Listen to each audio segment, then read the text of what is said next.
300 सीटों में मतदान के आधार पर बहुत बड़ी संख्या भाजपा में, पूरा आकलन तो मैं तो नहीं कह सकता, लेकिन बड़ी संख्या भाजपा के तरफ से होने वाली है। दूसरे चरण के मतदान के बाद लगभग 100 सीटें भाजपा की बन रही थी, ऐसा आकलन हुआ था। कल पार्टी कार्यालय में सर्वे भी किया गया था और आज शाम तक शायद कुछ और निर्णय आएगा इसमें। अच्छी संख्या के साथ भाजपा का एनडीए जो है वो 400 पार जाने वाला है। 7 सीटों पर मतदान हुआ, शांतिपूर्वक मतदान हुआ। इस तरह से छत्तीसगढ़ में पहला चरण, दूसरा चरण के बाद तीसरा चरण पूरी तरह से संपन्न हो चुकी है और इससे स्पष्ट हो चुका है कि छत्तीसगढ़ में इस समय छत्तीसगढ़ की जनता ने भारतीय जनता पार्टी के खिलाफ में मतदान किया है और कांग्रेस के पक्ष में मतदान किया है।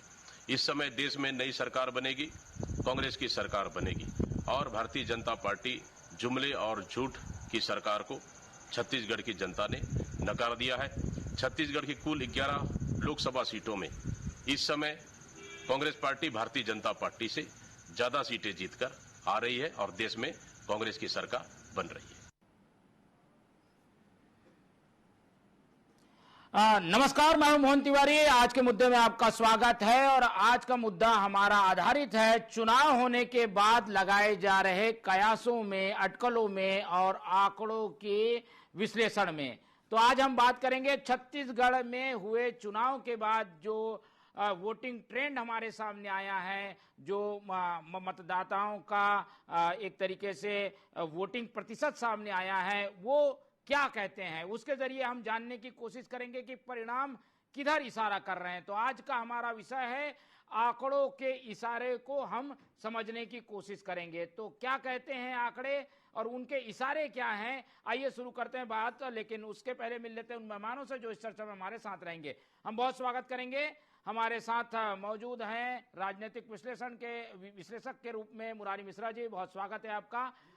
वरिष्ठ पत्रकार के रूप में अनिरुद्ध दुबे जी हमारे साथ हैं, बहुत स्वागत करेंगे आपका। और राजनीतिक विश्लेषण हमारे सामने रखेंगे लखन चौधरी जी, बहुत स्वागत करेंगे आपका। तो आज हमने राजनीतिक दलों को अलग रखते हुए विश्लेषण पर ज्यादा जोर दिया है और विश्लेषण इस बात का कि मतदाताओं ने जो वोट किया है, वोटिंग प्रतिशत जो सामने आया है, वो क्या कुछ कहते हैं, क्या उससे हम परिणाम की जानकारी ले सकते हैं। तो एक एक करके हमारे जो विशेषज्ञ बैठे हुए हैं, पैनलिस्ट हैं, उनसे पहले इन विश्लेषणों को समझने की कोशिश करते हैं। पहले दर्शकों को जानकारी दे दें कि इस बार छत्तीसगढ़ में करीब 72% वोटिंग हुई है इन 7 सीटों में तीसरे चरण में।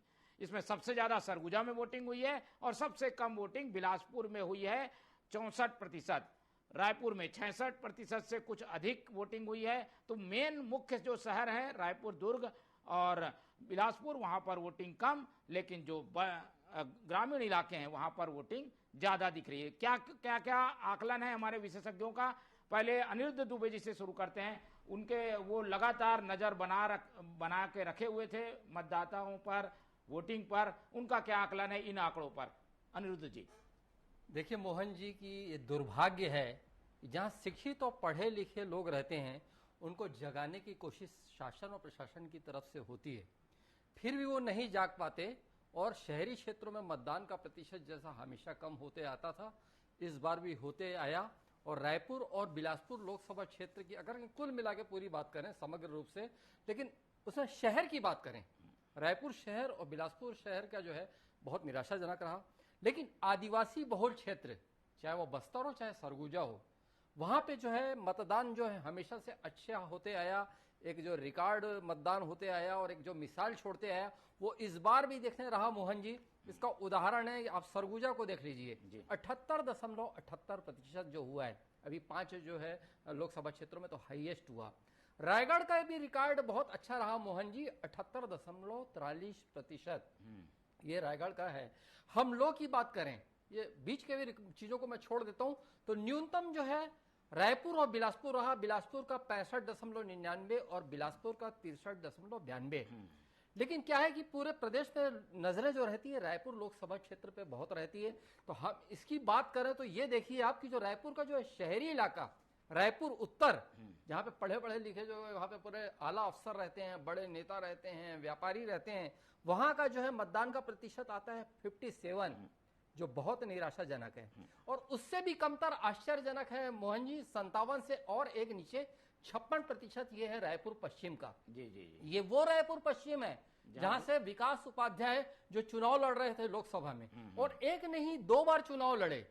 एक बार वो पराजित हुए और दूसरी बार वो विधायक बने थे, इस बार वो चुनाव हारे। तो वहां पे रायपुर पश्चिम में इतना निराशाजनक परिणाम, तो ये इससे पता लगता है कि ग्राफ कैसे राजनीतिज्ञों का ऊपर जाता है और नीचे आता है। आप ये मत सोचिए कि मैं एक तरफा बोल रहा हूं, मैं ब्रिजमोहन अग्रवाल जी की भी मिसाल देता हूं। रायपुर दक्षिण का 61.42% गया, रायपुर दक्षिण 61.42 जहां से वो वर्तमान में एमएलए हैं, और रायपुर पश्चिम का मैं बताया 56.36 जहां से विकास उपाध्याय हैं। तो एक मोटे तौर पे जो है मोहन जी तस्वीर पेश हुई, जो है आदिवासी बहुल क्षेत्र का भी मैंने वर्णन किया और शहर को भी परिभाषित करने की कोशिश की। ठीक है, एक ट्रेंड पता करने की हम कोशिश कर रहे हैं। अब दूसरी प्रतिक्रिया ले लेते हैं। हमारे साथ लखन चौधरी जी भी हैं। लखन जी, सरगुजा से लेकर दुर्ग तक ट्रेंड देखिए, वोटिंग प्रतिशत देखिए, आपका क्या आकलन है?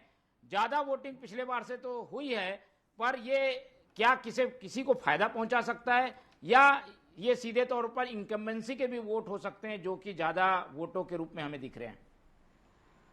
मोहन भाई देखिए, बहुत ज्यादा कोई फर्क नहीं पड़ा है। 2019 का जो लोकसभा चुनाव था और 2024 के लोकसभा चुनाव में ये कहा जा रहा है कि देखिए आंकड़े अभी आए हैं, उसको अंतिम मानना थोड़ा सा मुश्किल होगा। अभी जो है आंकड़ों में और सुधार होगी ऐसा लगता है, लेकिन फिर भी यदि अभी के आंकड़ों पर हम चर्चा करें तो केवल 0.2% मतलब 0.2% का ही जो है इजाफा इस बार लोकसभा चुनाव में हुआ है। ओवरऑल जो 7 लोकसभा चुनाव उसमें, तो इसको नहीं माना जा सकता कि जो है कोई बहुत बड़ा फेरबदल है। नहीं के बराबर है, 1% भी नहीं है ये, मतलब ये जो आंकड़ों में जो अंतर है वो तो कमोबेश जो है 2019 में जिस तरह से वोटिंग बिहेवियर था या वोटिंग टर्नआउट था वो इस बार भी वही है।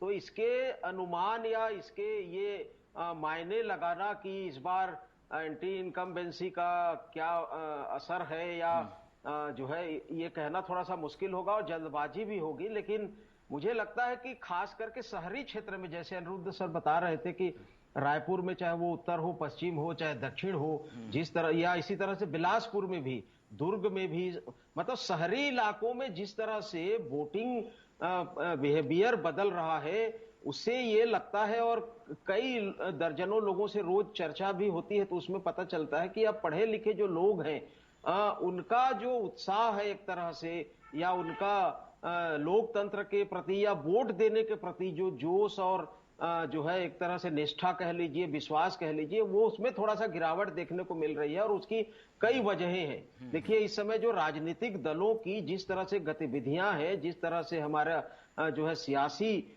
जो चाल चरित्र और चेहरा जिस तरह से चल रहा है, हम वोट देकर किसी प्रतिनिधि को अपना जनप्रतिनिधि बनाते हैं और 4 महीना, 6 महीना या 4 साल, 5 साल बाद वो जिस तरह से पूरी की पूरी अपनी निष्ठा को बदलते हुए राजनीतिक दल ही बदल दे रहा है, और प्रलोभन में जिस तरह से आकर पाला बदलने की, दल बदल की राजनीति जिस तरह से हो रही है, पढ़ा लिखा वर्ग अब इन चीजों को जो है महसूस करने लगा है, और एक तरह से उनमें इसके प्रति एक क्षोभ और जो है एक तरह से आप इसको प्रतिक्रिया के स्वरूप, विरोध स्वरूप भी ले सकते हैं। तो ये मुझे लगता है कि इस तरह की जो चीजें हो रही हैं, शहरी क्षेत्र में जो वोटिंग परसेंटेज कम होने की सबसे बड़ी वजह है कि अब पढ़ा लिखा मतदाता ये समझने लगा है कि हमारे वोट देने से राजनीतिक जो दल हैं वो केवल सियासी राजनीतिक नफा नुकसान के लिए काम कर रहे हैं, और जन सरोकार के, जनहित के मुद्दे जिस तरह से उठाए जाने चाहिए, होने चाहिए शहरों में,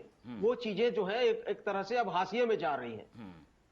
ठीक है, ये हाशिए में जारी है और वोटर उदासीन हुआ है, लेकिन अलग अलग तरीके से इन सबका आकलन किया जा रहा है। मुरारी मिश्रा जी की ओर चलेंगे। मुरारी जी, पूरे देश में चर्चा हिंदी बेल्ट में वोटिंग कम, छत्तीसगढ़ में ये लेकिन थोड़ा बदला हुआ ट्रेंड दिखता है कि वोटिंग ज्यादा हो रही है, कम से कम 65% को तो पार कर रही है, कई जगह तो 65 के नीचे ही सारा मामला हो जा रहा है।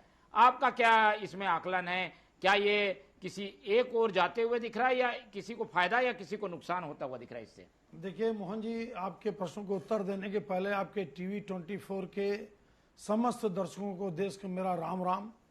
देखिए ऐसा है कि वोटिंग परसेंटेज छत्तीसगढ़ में बढ़ा, भले 0.20 बढ़ा, और ये भी हम देखते हैं कि गांव के लोगों का अपने कर्तव्य निभाने के प्रति उनका भागीदारी ज्यादा है, वो ज्यादा अच्छे से अपने वोट के मूल्यों को समझते हैं। उनका ये मानना है कि उनका एक वोट इस लोकतंत्र के तकदीर को बदलेगा, उनके जो विषय हैं उनको हल करेगा, उनकी समस्याओं को हल करेगा। लेकिन शहर के लोग जो वोट नहीं डालते, मैं इसमें कुछ अपनी अलग राय आपके सामने रखना चाहूंगा। अगर आपको किसी पार्टी की गतिविधियां या किसी पार्टी का घोषणा पत्र या किसी पार्टी की कार्यशैली अगर शहर के लोगों को पसंद नहीं है तो आप उसको वोट देके हराइए ना। आप ये क्या हो गया कि आप वोट देने नहीं जाएंगे? इस तर्क से मैं सहमत नहीं हूं मोहन जी कि आप वोट ही न देने जाओ। देखिए, ऐसा बिल्कुल नहीं है। शहर के लोग बिल्कुल लोकतंत्र के प्रति सिर्फ बोलने में माहिर हैं और अपने कर्तव्य को निभाने में उनकी योग्यता गांव वालों से कम होती है। ये कई प्रकार से विश्लेषणों में, आकलन में स्पष्ट हो चुका है। और रही बात रायपुर दक्षिण के वोटिंग का, तो 61%, लेकिन अभनपुर में तो 81% हुआ। वो कैसे हो गया? वो क्या वहां पे बृजमोहन जी प्रत्याशी हैं क्या? वहां पे अभनपुर में 81%, बलौदा बाजार में 75%, भाटापारा में मैं रायपुर लोकसभा की बात कर रहा हूं। तो भाई आप ये बताइए, ये तो यहां तो बृजमोहन जी नहीं है। मैं आपको साफ बता रहा हूं मोहन जी, शहर के लोग हिंदुस्तान में जब पहला वोट चुनाव हुआ 52 में तो 50-52% लोग वोट देते थे। आज चुनाव आयोग की तत्परता के कारण, चुनाव आयोग की जागरूकता अभियान के कारण, चुनाव आयोग के पल पल मीडिया के माध्यम से लोगों को प्रोत्साहित करने के कारण मैं ऑल इंडिया रेडियो सुनते रहता हूं मोहन जी। हर 5 मिनट में, हर 2 मिनट में रेडियो के द्वारा ये प्रसारित होना। और आपको पता है कि ग्रामीण अंचलों में, आदिवासी अंचलों में रेडियो ही लोग सुनते हैं। लगातार चुनाव आयोग अपने मुस्तैदी से काम कर रहा है, शानदार काम कर रहा है, घर पहुंचा के वोटिंग करवा रहा है। लेकिन निश्चित रूप से ये जो वोटिंग परसेंट है छत्तीसगढ़ में बढ़ा है, इतने गर्मी में बढ़ा है। लेकिन हाँ, उत्तर प्रदेश में कम हुआ आपका, और कई स्टेट में, बिहार में कम हुआ। महाराष्ट्र में देखिए आप, हाँ महाराष्ट्र में देखिए आप, महाराष्ट्र में इतना कम है। इसका एकमात्र कारण आपको मैं बता रहा हूं कि जहां जहां शहरीकरण बढ़ता है मोहन जी, महाराष्ट्र हो या गुजरात, शहरीकरण जहां जहां बढ़ता है वोटिंग परसेंटेज कम हो जाते हैं। क्योंकि लोगों को यह लगता है कि वोटिंग का दिन घूमने फिरने का दिन है, वोटिंग का दिन रिश्तेदारों से मिलने का दिन है। और यह दुर्भाग्यपूर्ण है। ये बिल्कुल उनका बचाव नहीं किया जाना चाहिए कि राजनीति का स्तर गिर रहा है इसलिए हम वोट नहीं जाएंगे। तो आप वोट ना देने जाकर आप खुद शामिल हो गए राजनीतिक स्तर को गिराने के लिए। और आपको एक बात बता दूं, मैं वोटिंग परसेंटेज कई स्टेट में गिरने का और कारण भी हो सकता है, जो आपको मैं संक्षेप में बताना चाहूंगा। देखिए, अब आसाम में तो बढ़ रहा है, आसाम में बढ़ा। अच्छा, फिर तमिलनाडु में क्यों कम हो रहा है? इसका मतलब क्या डीएमके सरकार वहां पे वोटिंग के लिए प्रोत्साहन नहीं दे रही है क्या? महाराष्ट्र में पॉलिटिकल असेसमेंट में भी आएंगे, एक राउंड हो जाए। अब पॉलिटिकल असेसमेंट को हम समझने की कोशिश करते हैं छत्तीसगढ़ के लिहाज से। जो 75 पार वाले लोकसभा है उसमें सरगुजा है, रायगढ़ है, कोरबा है।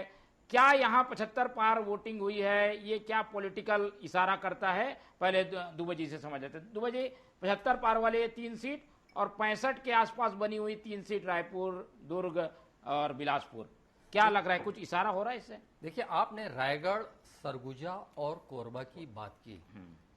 आज सरगुजा वो जगह है कि जहां पे पूरे जो है सरगुजा संभाग की बात करें तो 14 के 14 जो है भारतीय जनता पार्टी के जो है सांसद वहां से, विधायक वहां से जीतकर आए कुछ ही महीने पहले। लेकिन बात यह है कि वहां पे चिंतामणि महाराज जो है कांग्रेस से कुछ ही समय पहले जो है निकल कर आए, उनको सीधे भारतीय जनता पार्टी ने टिकट दे दी। फिर कांग्रेस से जो है वहां पे उतरी शशि सिंह जी। वहां का जो मुकाबला देखिए कुछ मायनों में जो है बड़ा दिलचस्प है। मतलब यह है कि मानने वाले ना तो चिंतामणि महाराज को बहुत ज्यादा जो है वजनदार मान रहे हैं, न ही कांग्रेस की उम्मीदवार को। जब अगर की निगाहों में अगर कहीं दोनों ही वजनदार नहीं है तो फिर ऊंट किस करवट बैठेगा, ये एक सोचने की बात है। मतलब वहां का जो है समीकरण बड़ा उलझा हुआ नजर आया है। बात कोरबा की करें मोहन जी, तो वहां पे श्रीमती ज्योत्सना महंत जी चुनाव लड़ रहे हैं, ये मत मानिए कांग्रेस की टिकट पे। ये मानकर चलिए कि डॉक्टर चरण दास महंत जी चुनाव लड़ रहे हैं। और पिछला लोकसभा चुनाव भी 2019 का डॉक्टर श्रीमती ज्योत्सना महंत जी जीती थी और डॉक्टर चरणदास महंत जी की रणनीति थी कि जो है वहां पे पूरे प्रदेश में जो 11 में से 2 सीटें जीती तो कोरबा से श्रीमती ज्योत्सना महंत जी जीती, वो भी इसलिए जीत पाई थी कि जनता कांग्रेस की जो टिकट से अजीत जोगी जी जो कोरबा से उतरने वाले थे, एंड टाइम में उन्होंने अपने कदम पीछे किए। माना यही जाता है कि उसके पीछे डॉक्टर चरणदास महंत जी के प्रयास से वो जोगी जी को मनाने में सफल रहे। और कुल मिला के अभी की स्थिति है, ठीक है, भारतीय जनता पार्टी ने कद्दावर नेता सरोज पांडे जी को दुर्ग से लड़ने के लिए कोरबा भेजा, लेकिन मुकाबला रोचक है। लेकिन यह माना जाता है कि वहां दीर्घ अनुभव महंत जी के जुड़े हुए हैं। जब दीर्घ अनुभव जुड़े हैं और कितना भी कहें, सरोज पांडे जी वहां के लिए नया चेहरा थी। ये बात हो गई आपके कोरबा की भी हो गई और सरगुजा की भी। और एक आपने रायगढ़ जी, जहां तक कि आपने रायगढ़ का आपने पूछा, तो रायगढ़ एक ऐसी जगह थी, एक ऐसा लोकसभा क्षेत्र रहा जिसकी चर्चा पूरे प्रदेश में मोहन जी सबसे कम रही। जैसे रायपुर को लेके कोई इंटरेस्ट नहीं था। मतलब कितनी दिलचस्प बात है कि राजधानी रायपुर और जहां पे बृजमोहन अग्रवाल जी जैसे कद्दावर नेता लड़ रहे हैं, लेकिन उसकी चर्चा रायपुर सिटी क्यों नहीं रही? उस पर हम गहराई से डिटेल पे नहीं जाएंगे, क्योंकि पता लगा कि रुझान और झुकाव जैसा कहीं कुछ नजर आने लगेगा, जिस पर मैं नहीं जाता। रायगढ़ की भी जो स्थिति जो है वहां पे पता मतलब क्यों हो गई लो प्रोफाइल, मैं इस पे जो है ज्यादा नहीं कहना चाहूंगा।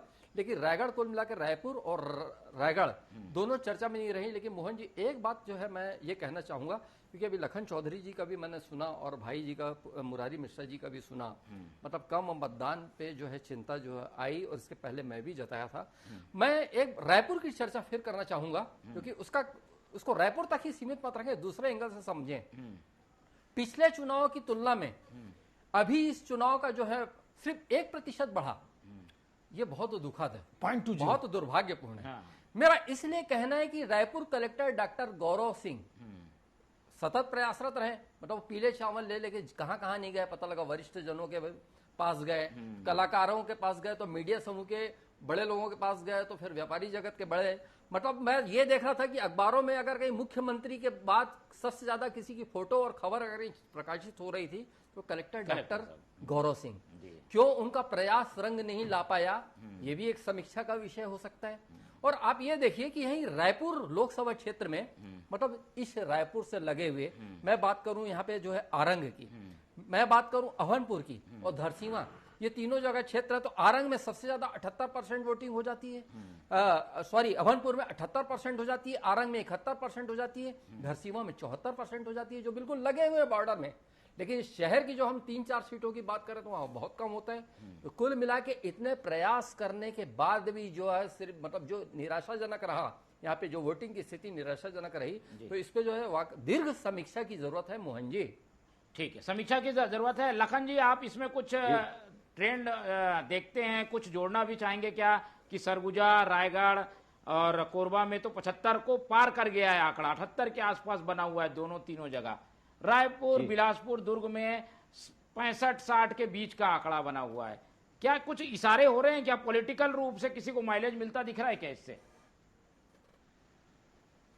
देखिए, पॉलिटिकल रूप से माइलेज किसको मिलेगा ये नहीं, ये तो इशारे के रूप में तो कुछ कहा नहीं जा सकता अभी। देखिए, लेकिन इशारा तो साफ ही है भाई कि जिस तरह से 2023 के विधानसभा चुनाव में इन क्षेत्रों में महतारी बंधन योजना का जिस तरह से व्यापक प्रभाव देखा गया है, कांग्रेस की सरकार जिस तरह से पलटती दिखी 2023 में, जबकि ये कहा जा रहा था कि भूपेश बघेल की लोकप्रिय सरकार के लगभग वापसी हो रही है, और जिस तरह से जो है पलटा खाया, जो है सारे जो कयास थे, अनुमान थे और जो है एग्जिट पोल थे, ओपिनियन पोल थे, सारे के सारे जिस तरह से फेल हुए, तो ये तो कहा जा रहा है कि ग्रामीण क्षेत्र जो है पहले जिस तरह से भूपेश बघेल के सपोर्ट में था, अभी महतारी बंधन योजना, प्रधानमंत्री आवास योजना और इन चीजों के माध्यम से अभी तो पूरी तरह से मोदी जी की जो गारंटी चल रही है, मोदी जी के जो छवि है उसकी तरफ काम कर रहा है। और ग्रामीण क्षेत्र में वोटिंग परसेंट इसलिए हमेशा रहता है, और देखिए उसके कई कारण अलग भी होते हैं। ग्रामीण क्षेत्र में लोगों को लाने ले जाने की व्यवस्थाएं होती हैं और घर घर जाकर डोर टू डोर जिस तरह से कार्यकर्ता वहां पर काम करते हैं उनका भी उसमें एक प्रभाव होता है। उस तरह से शहरी क्षेत्रों में ये चीजें नहीं हो पाती। एक शहरी व्यक्ति किसी दूसरे व्यक्ति के साधन से वोट देने के लिए जाने को तैयार नहीं होता, या इस तरह की व्यवस्थाएं नहीं होती, या डोर टू डोर जिस तरह से कैंपेनिंग होता है ग्रामीण क्षेत्र में, वो चीजें भी शहरी क्षेत्र में थोड़ी सी कम होती हैं। और पढ़े लिखे जो लोग हैं उनको बहुत ज्यादा कन्विंस करना भी जो है संभव नहीं होता। ठीक है कि चुनाव आयोग और तमाम जो चीजें हैं, प्रधानमंत्री से लेकर सारे लोग जो है लोकतंत्र के लिए आह्वान कर रहे हैं कि अधिक से अधिक वोटिंग देना चाहिए और तस्वीर बदलनी चाहिए, लेकिन देखिए कहीं ना कहीं ये शहरी क्षेत्र में और अधिक जो पढ़े लिखे लोग हैं उनमें अब ये भावना आने लगी है जिसकी ओर इशारा मैं कर रहा था। आप माने या ना माने, आप यूपी का देख ले, महाराष्ट्र का देख ले, बिहार का देख ले, जितने भी हाईली इंटेलेक्चुअल जहां कॉलोनियां हैं या लोग हैं, शहर है, मेट्रोज है, सब जगह देखिए वोटिंग जो परसेंटेज है इसलिए गिर रहा है क्योंकि इस विमर्श में हमको इस बात पर भी विमर्श करना पड़ेगा कि जो पढ़े लिखे लोग हैं आखिर लोकतंत्र के प्रति जो है वोटिंग को एक हथियार के रूप में इस्तेमाल क्यों नहीं करना चाहते, क्योंकि उनको पता है कि वो जाकर वोट विरोध में भी देंगे तो भी उसका कोई सकारात्मक असर नहीं पड़ने वाला है। और जनप्रतिनिधि आज आप देखिए कि जन सरोकार के कोई काम नहीं करे। शहरों में आप देखिए भ्रष्टाचार किस कदर बढ़ रहा है। पिछले 10 साल से प्रधानमंत्री रोज कह रहे हैं लेकिन भ्रष्टाचार रत्ती भर कम नहीं हुआ है। पिछले 10 साल में सैकड़ों गुना भ्रष्टाचार बढ़ा है। इसको करीब से शहर का आदमी देख रहा है। तो आप केवल ये कहें कि जो है शहर का आदमी जो है लोकतंत्र के प्रति आस्था नहीं रखता, ये ऐसा नहीं है, लेकिन ग्रामीण क्षेत्र में इस तरह के चीजों की जो पहुंच है वो कम होती है और वहां के लोगों को, भोले भाले लोगों को आसानी से उनको जो है डाइवर्ट किया जा सकता है उनके माइंड सेट को। तो ये जो बेसिक अंतर है अब सियासत में जिस तरह से होने लगा है तो इसका प्रभाव लोगों पर पड़ रहा है। और लोग यदि कह रहे हैं कि हम वोट देकर आज किसी को जिताएंगे और 4 दिन बाद जो है वो पार्टी ज्वाइन कर लेगा। कितने लोग अभी देखिए लोकसभा चुनाव में टिकट मिलने के बाद कितने लोग का जो है टिकट वापस ले लिए और वहां पर चुनाव निरस्त हो गया। आप इंदौर की बात देख लीजिए, सूरत की बात देख लीजिए, पुरी की बात देख लीजिए, तो वहां पर वोटिंग ही नहीं कराया जा रहा है, निर्दलीय। तो क्या सूरत के लोग जो विरोध में वोट देना चाहते हैं, मुरारी मिश्रा जी बता सकते हैं कि सूरत के लोग जो वोट देना चाहते थे विरोध में किसी भी पार्टी के, कांग्रेस या भाजपा जो भी, उनका अधिकार का हनन हुआ है कि नहीं हुआ है? इंदौर में उनके अधिकार का हनन हुआ है कि नहीं हुआ है? बिल्कुल बिल्कुल, ये एक तरीके से पॉलिटिकल आंसर है, लेकिन हम विश्लेषण के जरिए समझने की कोशिश करेंगे उदासीनता का कारण क्या है। क्या राजनीतिक दलों में कमी इस बात की ओर इशारा करती है? मुरारी जी, आप इस बात को मानेंगे कि एक पार्टी ज्यादा मजबूत है, दूसरी एकदम कमजोर है, तो वोटर सोच रहा है अब किसको वोट दें, ये तो जीत ही रहा है, उदासीनता का कारण ये तो नहीं? मोहन जी, मैं पहले संक्षेप में कुछ 2 बातें रखना चाहता हूं। जी। आदरणीय दुबे जी ने कहा कि रायपुर के कलेक्टर पे प्रश्न चिन्ह है कि उन्होंने वोटिंग को क्यों नहीं बढ़ाया। तो आप देखिए मोहन जी, रायपुर के कलेक्टर में अभनपुर भी तो आता है, 81% कैसे हो गया? 75% धरसीवा है, 72% नारंग है। देखिए ऐसा है, रायपुर में नगर निगम के कमिश्नर की भी जिम्मेदारी है। देखिए आप, और बलौदाबाजार देखिए, रायपुर लोकसभा 2 जिलों में बटा हुआ है। बलौदाबाजार जिले के आपके भाटापारा बलौदाबाजार में देखिए 70% से ऊपर वोटिंग है। ये तो उत्तर हो गया कलेक्टर की जिम्मेदारी का। स्थानीय मेयर, स्थानीय उपाध्यक्ष, नगर निगम के मेयर, नगर पालिका के अध्यक्ष की भी जिम्मेदारी में आती है। ये तो हो गई, चर्चा हो गई। दूसरा, अपने चौधरी जी जो मेरा नाम लेके बोले, उन्होंने बोला कि दल बदल करने से वोटिंग परसेंटेज में कमी होती है। तो कितना कंट्रोवर्शियल बात है। तो फिर 79% सरगुजा वोटिंग कैसे हो गया? सबसे ज्यादा वोटिंग सरगुजम हुआ है और चिंतामणि महाराज जी दल बदल किए। देखिए ऐसा है मोहन जी, सबके अपने अपने तर्क का स्वागत है। मैं आपको फिर बता दूं कि उन्होंने बोला सूरत में, तो सूरत में कांग्रेस का प्रत्याशी नाम वापस लिया है भाई, मतलब उसके जो सपोर्टर हैं, जो प्रस्तावक है, वो नाम वापस लिए हैं। बाकी प्रत्याशी तो मैदान में है ना। भारतीय जनता पार्टी भी वापस ले लिया है, उन लोग ने वापस ले लिया। नहीं तो उन लोग वापस ले, तो ये तो लोकतंत्र में उनको अधिकार है नाम वापस लेने का। मोहन जी, आप जब एक तरफ बोलते हैं संविधान बचना चाहिए और संविधान में नाम वापसी का नियम है, आप ये बताइए खरगोन में Samajwadi party form B form जमा नहीं कर पाई। मेरी बात सुनना आप। जी। आपका इंदौर में कांग्रेस के बड़े बड़े नेता बोले जो अक्षय बम है वो भारतीय जनता पार्टी, उनको टिकट मत दो, उनको टिकट मत दो, ये नाम वापस ले लेंगे। मेरा कहने का मतलब ये है मोहन जी, आप ये बताइए कि जिसके बारे में आपको पता है कि नाम वापस ले लेगा, या ये आदमी अपने पार्टी के प्रति लॉयल नहीं है, उसको अगर कोई पार्टी टिकट दे रही है तो इसमें जनता का क्या दोष? मुरारी जी, ये वोटिंग क्या कह रहा है, क्या? अच्छा हाँ, यहाँ का वोटिंग में जो जल्दी देखिए, मैं बहुत जल्दी बता रहा हूं। देखिए आपको बताओ मोहन जी, सरगुजा और रायगढ़ क्षेत्र से मुख्यमंत्री बने, ध्यान रखना। रायगढ़, बिल्कुल रायगढ़ वालों के लिए रायगढ़ बहुत अस्मिता की लड़ाई है, इसीलिए रायगढ़ में 78% पोलिंग हुआ है, क्योंकि वहां से 4 बार विष्णुदेव साय जी सांसद थे और मुख्यमंत्री जी। सरगुजा और रायगढ़, हालांकि छत्तीसगढ़ के 11-11 सीट में उनकी प्रतिष्ठा लगी है, लेकिन सबसे ज्यादा प्रतिष्ठा लगी है क्योंकि रायगढ़ के किधर आ रहा है, ये ज्यादा वोटिंग, ये सब ज्यादा वोटिंग रायगढ़, सरगुजा और कोरबा में, मैं आपको स्पष्ट रूप से बोल रहा हूं, ये भाजपा की तरफ में। ठीक है, देखिए बिना लाग लपेट के मैं बोलता हूं, यहाँ पे मुख्यमंत्री जी का बहुत बड़ी प्रतिष्ठा है और मुख्यमंत्री जी के नाम पर में जल्दी लास्ट चरण में दुबे जी, ये ज्यादा वोटिंग का झुकाव और कम वोटिंग का झुकाव किधर हो सकता है? देखिए, ज्यादा वोटिंग का झुकाव, मैं थोड़ा बस्तर की तरफ भी जा रहा हूं। बस्तर और सरगुजा निश्चित रूप से वहां पे मतदान बहुत बेहतर हुआ है। और जहां तक के देखिए मोहन जी, मैं बता रहा हूं, यहाँ पे चुनौतियां जो है बहुत बड़ी है कांग्रेस के सामने। यही कारण है कि कांग्रेस को दुर्ग से 2 ऐसे पर्सन है जिनको निकाल के लिए, 2 क्यों 3 मान लें, मुख्यमंत्री जी राजनांदगांव से जाके लड़े, ताम्रध्वज साहू जी जो है महासमुंद से जाके लड़े, और बिलासपुर से देवेंद्र यादव जाकर लड़े। कुल मिला के जो है अभी कांग्रेस में और लीडरशिप तैयार होने की जरूरत है बनिस्बत जो है भारतीय जनता पार्टी के। ठीक है कि चिंतामणि महाराज जी सरगुजा में चले गए, वहां पे कांग्रेस से भाजपा में एक वो अपवाद है। और आज ये देख लीजिए कि रायपुर में जो है ना, बोलते हैं कि बहुत बड़ी खाई है कमल और पंजा के बीच में। तो क्यों इस रायपुर शहर में, राजधानी में नई वसी लीडरशिप दमदार तैयार नहीं हो पा रही है? जैसे विद्याचरण शुक्ल जी जैसे निकली, तो अरुण चटर्जी जैसे निकली, केयूर भूषण जी जो है स्वतंत्रता संग्राम सेनानी, 2 बार जो है कांग्रेस की टिकट पे सांसद रहे, एक आदर्श पुरुष थे, विनोबा भावे की राह पे चलने वाले थे। तो क्यों ये भी एक चिंतन मनन का विषय हो सकता है कि जो कभी जो है रायपुर कांग्रेस का गढ़ हुआ करता था, आज इतना तबाह क्यों है?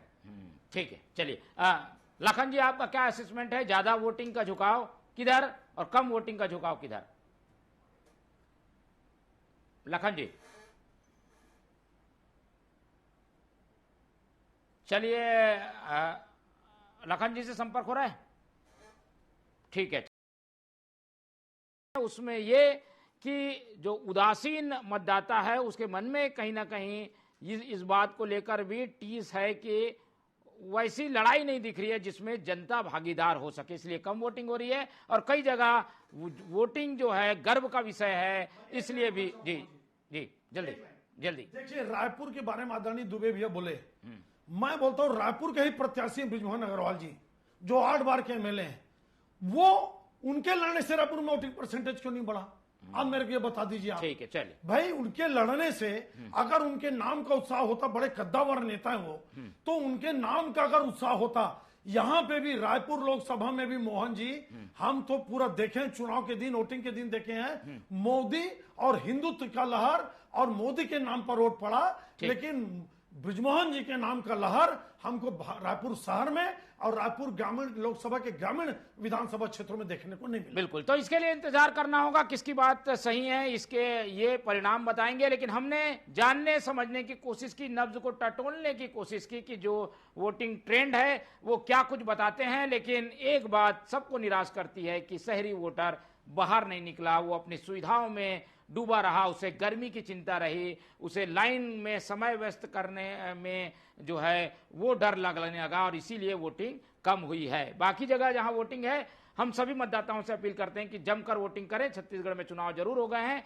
लेकिन विश्लेषण हमारा लगातार जारी रहेगा। इस पूरी चर्चा में हमारे साथ मुरारी मिश्रा जी जुड़े, उनका धन्यवाद। अनिरुद्ध दुबे जी ने हमें समय दिया, उनका धन्यवाद। और लखन चौधरी जी हमारे साथ जुड़े रहे, उनका बहुत बहुत धन्यवाद। तो तीनों मेहमानों का धन्यवाद करते हुए आज की ये चर्चा ही खत्म करते हैं और आप लोग से रखते हैं उम्मीद कि आप लोग देखते रहेंगे टीवी 24। रखिए अपना बहुत ख्याल। नमस्कार।